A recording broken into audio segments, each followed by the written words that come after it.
J'ai la joie d'accueillir Alexandra Devara. Bonsoir Alexandra. Bonsoir Paul. Vous êtes archéologue et vous avez étudié à l'école biblique et archéologique française de Jérusalem. C'est donc tout naturellement que vous êtes ici pour nous parler de cette belle école qui est véritablement un lieu d'excellence universitaire française, soyons un petit peu chauvins, à l'étranger, aux portes de la vieille ville de Jérusalem. Oui, exactement. L'école biblique a cette particularité d'être à la fois un couvent de dominicains, mais aussi une école française à l'étranger, en lien avec l'Académie des inscriptions et belles-lettres. Et en effet, cette école, les professeurs de cette école sont les dominicains eux-mêmes, ainsi que d'autres chercheurs de passage. Et l'avantage, c'est qu'ils accueillent environ 25 étudiants par an, ce qui permet vraiment une bonne communauté des étudiants et des chercheurs à l'école.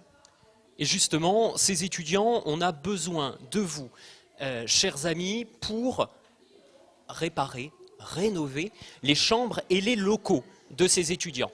C'est très important parce que dans un contexte de concurrence universitaire, les meilleurs étudiants cherchent les meilleures universités. Et les meilleures universités, c'est évidemment les meilleurs professeurs, et ça, l'école biblique et archéologique française a les meilleurs professeurs, mais il faut aussi des conditions de vie qui soient agréables. Oui, en effet, déjà l'histoire de l'école biblique nous montre bien qu'avec les fouilles superbes qu'on a eues à Qumran ou en Jordanie, de fait l'école biblique a déjà fait ses preuves. Mais en effet, pour les étudiants qui ont la chance de pouvoir se rendre à la bibliothèque 24 heures sur 24 et 7 jours sur 7, il faut également qu'ils soient reçus dans de bonnes conditions et que les logements suivent cette grande opportunité qu'on a d'être à côté de la vieille ville. Lorsqu'on est étudiant à l'EBAF, j'imagine que l'on part dans le désert, alors peut-être plus en chameau malheureusement, mais en jeep, et qu'on va dans le désert sur le terrain, voir les traces archéologiques, les traces primitives.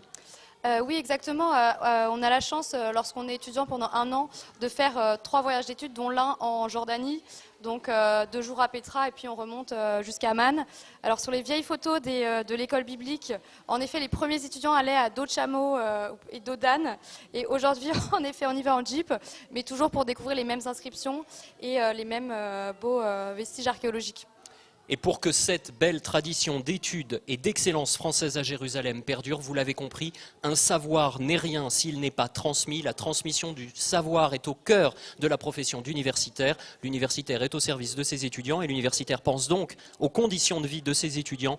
Pour les améliorer, nous comptons sur votre générosité. Alexandra, lorsque l'on est étudiant et que l'on peut bénéficier de ces conditions-là, qu'est-ce qui vous marque? Une bibliothèque ouverte dans des conditions extraordinaires, une richesse des professeurs? Oui, certes, c'est la bibliothèque, mais c'est surtout le lien très fort qu'on crée entre étudiants, vu que nous ne sommes que 25, et surtout le fait de pouvoir côtoyer ces chercheurs, puisque nous avons les repas en commun avec les chercheurs, les dominicains ainsi que les étudiants. Mais surtout, il y a cette grande chance d'avoir un cours par semaine sur le terrain, en plus des voyages où nous partons avec le père dominicain pour aller observer ces sites archéologiques. Et tout ça s'accompagne de cours de haute qualité sur l'histoire du Levant et également des cours d'exégèse biblique. Donc c'est ces 3 axes, archéologie, exégèse et histoire, qui se mêlent pour faire une année très riche. Une année très riche auprès des meilleurs spécialistes de leur domaine. Il n'est pas nécessaire d'être humble ou d'avoir une fausse pudeur pour reconnaître que l'école biblique et archéologique française de Jérusalem est l'une des meilleures universités sur ce domaine, avec les plus grands spécialistes dans les domaines bibliques, dans les domaines de l'archéologie. Ça, c'est très juste et on l'a bien vu avec toutes les belles fouilles archéologiques qu'il y a eu. Et encore aujourd'hui, l'école biblique est encore un pôle d'attraction où il y a des chercheurs internationaux, bien sûr, qui viennent. Et ce n'est pas essentiellement des chercheurs français. Et cette année, il me semble que le père Benoît me disait que parmi les étudiants, il y avait des Italiens, des Allemands. Donc là aussi, ça brasse beaucoup plus large que simplement des étudiants français. C'est aussi faire rayonner la langue française que de soutenir l'école biblique et archéologique française à Jérusalem. L'enseignement est en langue française, il s'adresse, vous le disiez, aux étudiants français, il s'adresse aussi aux étudiants du monde entier qui viennent se former dans ce lieu d'excellence, des étudiants dominicains, et il y en a qui font des séjours de découverte de la Bible sur place et qui aussi approfondissent, vont plus loin qu'une découverte et font des études de niveau universitaire très avancé. Oui, exactement, parce que l'école biblique donne un diplôme de doctorat pour les étudiants en études bibliques. Alors, elles ne dispensent pas de diplôme pour les étudiants archéologues, mais qui, eux, sont en lien avec les instituts français, l'Institut français du Proche-Orient notamment, ou d'autres instituts. Et l'école biblique donne une bourse pour des étudiants en fin de thèse qui ont la chance de voir leur séjour financé pour toute année, ainsi que les voyages d'études qui vont avec et les cours. Lorsqu'on va dans le désert et qu'on découvre ces traces, quelle est l'émotion que l'on ressent ? Alors je pense que le moment le plus fort, c'était la Jordanie justement, en découvrant Petra. Donc on connaît tous, on a tous vu des images de Petra, donc moi je m'étais dit, bon, je pense que je sais à quoi ça ressemble, l'émotion va pas être forte.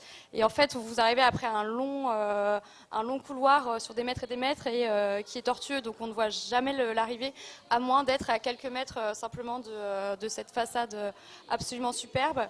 Et nous avions la chance d'être assez peu nombreux ce jour-là, il y avait peu de touristes, et de rester jusqu'à la fermeture du site. Et à la fin, on était vraiment toute seule avec une autre étudiante, et ça, je pense que... Je remercie vraiment l'école biblique de m'avoir donné la chance de vivre des moments pareils.